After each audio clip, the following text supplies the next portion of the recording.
Hello Charge Nation, welcome back to another video. Today we're playing a game called TheStanleyParable, which I've wanted to play for a while. I've seen someone play it literally like 5 years ago. That was Bodel40, that's when I used to watch Minecraft people. That's not a thing anymore because Minecraft died. It had a very tremendous fall, and then fucking shattered on the ground. So, now Minecraft's dead. We're gonna play this because I liked the way it looked. Also, I'm sick, so if you hear me cough, I'm sorry about that. I'll try my best not to cough this entire thing.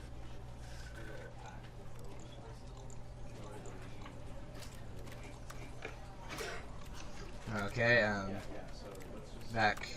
Begin the game. End is never the end.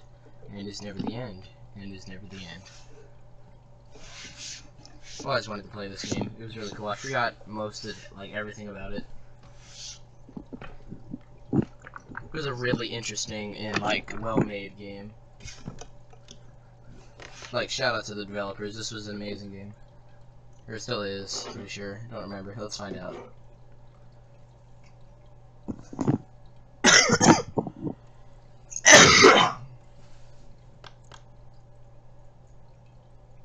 That was the cough of all coughs. Ooh, ooh, ooh, ooh, look at this dude. Look at this dude. What did I didn't mean to skip that. Whoops. Yeah, the audio's perfect. Okay. Okay. This is weird. I don't remember this. It's all weird. I don't remember. All of his co-workers were gone. What could it mean? Stanley decided to go to the meeting room. Perhaps he had simply missed a memo. No matter how hard Stanley looked, he couldn't find a trace of his co-workers. Well, where'd they be? Where'd they be at? I'm gonna find them. I can sniff them. Aw, Deborah, you left your fucking coffee on the table again. Aw, fucking bitch. Never takes any of the calls either. Fucking Deborah. 422. Why are there numbers on all the desks? 420! Can I go in here? Stanley went around touching every little thing in the office, but it didn't make a single difference, nor did it advance the story in any way. Shut up. You're annoying. Freaking narrator. Yeah. Bruh, anyone got some weed in one of these? Nah. I'll go to your stupid meeting room. Where is it? They should have the meeting room at 420. That'd be great. This meeting room. Nope. I can't jump or anything. What kind of pants am I? Oh, I don't have feet. That's very depressing. This is the meeting room. Not the meeting room.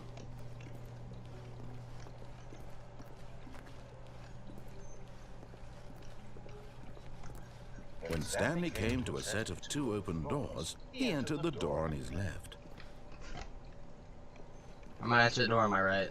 This was not the correct way to the meeting room, and Stanley knew it perfectly well. Perhaps he wanted to stop by the employee lounge first, just to admire it.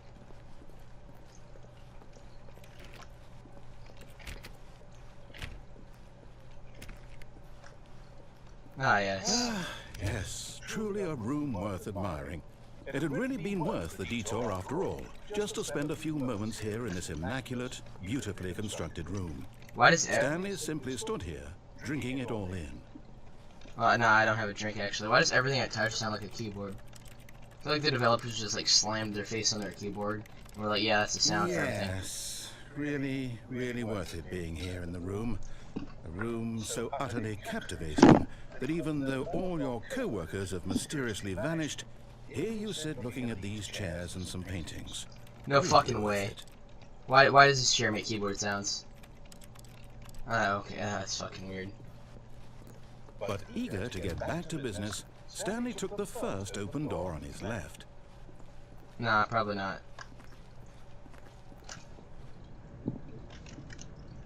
Stanley was so bad at following directions, it's incredible he wasn't fired years ago. Oh, what a fucking... Wow, you're an asshole. I'm gonna swallow you. I will swallow you. Look, Stanley, I think perhaps we've gotten off on the wrong foot here. No. I'm not your enemy, really, I'm not. I realize that investing your trust in someone else can be difficult, but the fact is that the story has been about nothing but you all this time. There's someone you've been neglecting, Stanley. Someone you've forgotten about. Please, stop trying to make every decision by yourself. But I'm an adult. I'm a big boy. I'm asking for her. Who's that? This is it, I'm a big Stanley. boy. Your chance to redeem yourself. To put your work aside. To let her back into your life. She's been waiting. That's her, Stanley. You need to be the one to do this. To reach out. Oh, no, you can't. Did you just unplug the phone? No, that wasn't supposed to be a choice. How did you do that? You actually chose incorrectly? I didn't even know that was possible. Let me check. I didn't even know I could do that. Perfect. It's definitely here, clear as day. Stanley picks up the phone. He's taken to his apartment where he finds his wife, and the two pledge themselves to one another. Music comes in, fade to white, roll credits. Not picking up the phone is actually somehow an incorrect course of action. How is that even possible? None of these decisions were supposed to mean anything. I don't understand. How on earth are you making meaningful choices? What did you... Wait a second. Did I just see... No, that's not possible. I can't believe it. How had I not noticed it sooner? What? You're not Stanley. You're a real person. I can't believe I was so mistaken. This is why you've been able to make correct and incorrect choices. And to think I've been letting you run around in this game for so long. If you'd made any more wrong choices, you might have negated it entirely. It's as though you completely ignored even the most basic safety protocol for real-world decision-making. Or did you not grasp the severity of the situation? Well, I won't have that kind of risk on my watch. I'm going to stop the game for a moment so we can educate you properly on safe decision-making in the real world. No, don't do it. No, wait. Please Stop, observe wait. this helpful instructional video. No, wait, stop. God damn it. Choice. It's the best part of being a real person. But if used incorrectly, it can also be the most dangerous. Shut up, For Megatron. example, in this scenario, a hypothetical real person named Stephen has a choice. He could spend years helping improve the quality of life for citizens of impoverished third world nations. Or he could systematically set fire to every orphan living in a 30-kilometer radius of his house. Which choice would you make? I like the orphans so far. Here, the real world makes sense, and at no time should you make a choice that does not conform to rational logic. If you find yourself speaking with a person who does not make sense, in all likelihood, that person is not real. Allow the person to finish their thought, then provide an excuse why you cannot continue talking. Turn to a partner and practice saying, "My goodness, it's 4:30. I'm supposed to be having a back sack and crack." What the fuck? Fuck's a back sack and crack. I'd like the orphans on fire. It's a better choice. Excellent. Making choices on a regular basis is the best part to a healthy decision-making process. Most medical professionals recommend making at least 8 choices per day. Do you make more than 8? Less? No, I want to choose to fuck If you begin to until wonder this if your video choices fuck are off. actually meaningful and whether you'll ever make a significant contribution to the world, just remember that in the vast infiniteness of space, your thoughts and problems are materially insignificant, and the feeling should subside. At this time, your instructor will guide you in an exercise to test and reinforce the material covered in this video. Oh, god damn it. I swear if I see someone. Welcome back. You may have noticed that this room has begun to deteriorate as a result of narrative contradiction. But not to worry. Now that you're properly informed on good decision-making, we're going to revisit a choice you made just a few minutes ago and see what the correct thing to do would have been. This way, please. Oh my fucking god, I just wanted to burn the orphans.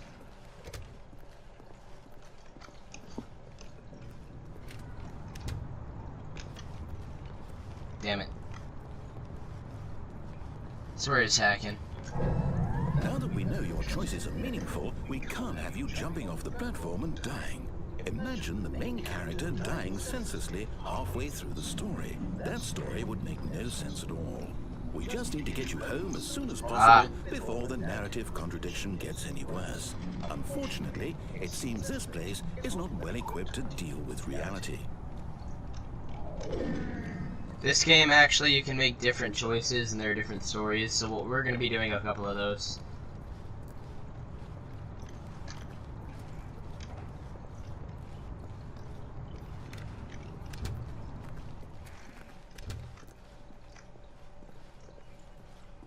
I'm pretty sure that's how it works, because I don't remember any of this part. Almost there. You'll take the door on the left, back to the correct ending, the story will have resolution once again, and you'll be home free in the real world. What now? Now remember, all you need to do is behave exactly as Stanley would. That means choosing responsibly and always putting the story first. I'm quite sure you'll be up to the task. Just follow my lead and you'll be fine. All right. When Stanley came to a set of 2 open doors, he entered the door on his left. Aha! No! Why did you do that? Quickly, hurry back in the other direction. Perhaps we're not too late. Everything's all distorted.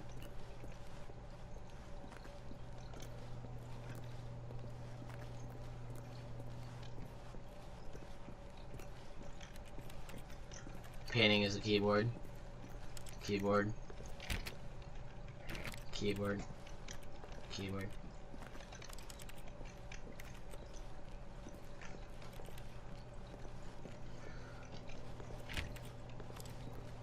Fine. I don't want to go this way. I wanted to go the other way. Oh, it's ruined. I can't believe, after everything we talked about, that my story, you've destroyed my work. Why? For what? What did you get out of that? What did you think was so special about seeing the game undone, left here like so much garbage? It's worthless now. And what am I supposed to do? Even if there were a way to continue, would it be worth it? To know that my story is now incorrect? How can I go back to that? I can't erase that knowledge. I'll have to live with it forever.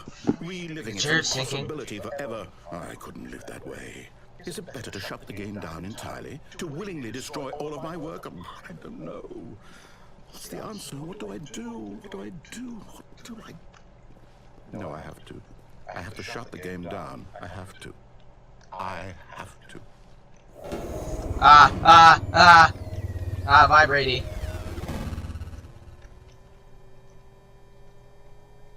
It's all vibrating, help.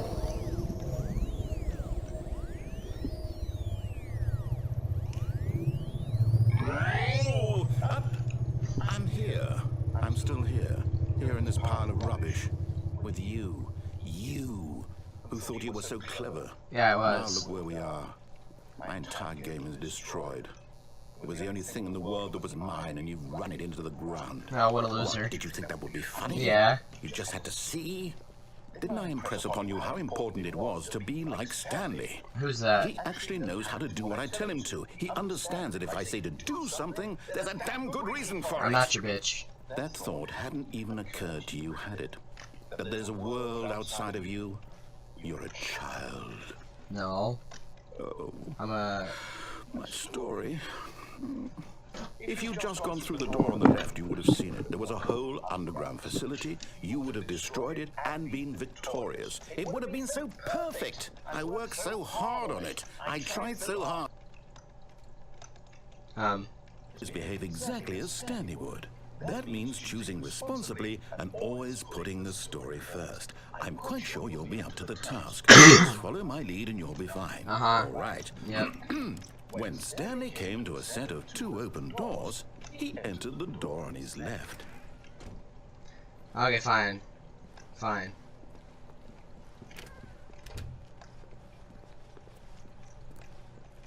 I don't even know what just happened, but okay. Yet there was not a single person here either. Feeling a wave of disbelief, Stanley decided to go up to his boss's office, hoping he might find an answer there. Coming to a staircase, Stanley walked upstairs to his boss's office.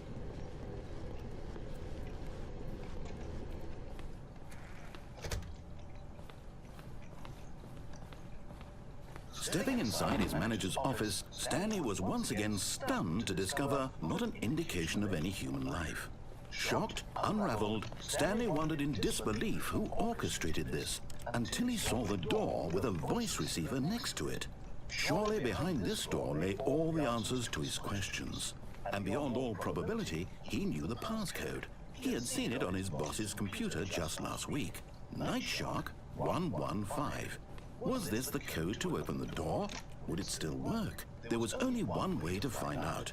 Stanley had been trained never to speak Oh out, my gosh. but now he would draw from within himself the courage to face the unknown. He drew a sharp breath and then spoke the code.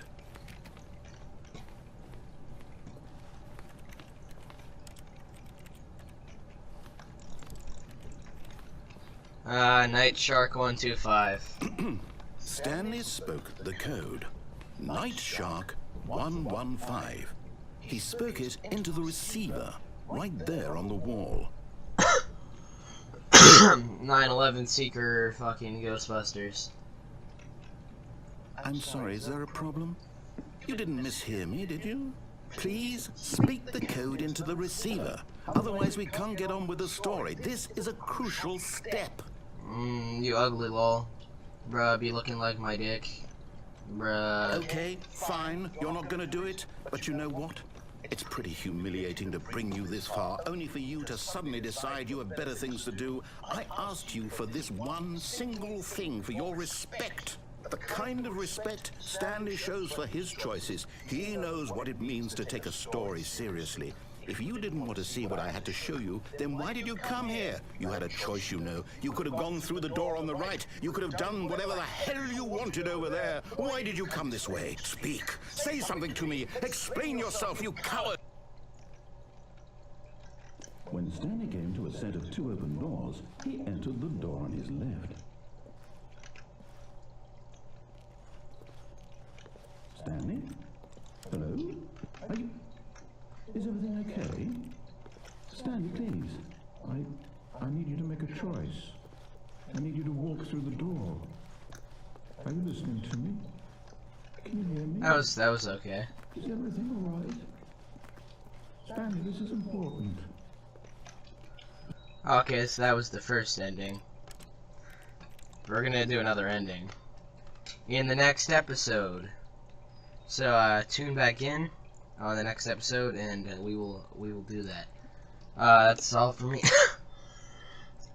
That's all for me, the sick faggot in the chair. Hope you guys have a wonderful day, and yeah. Peace out, Charge Nation. See ya.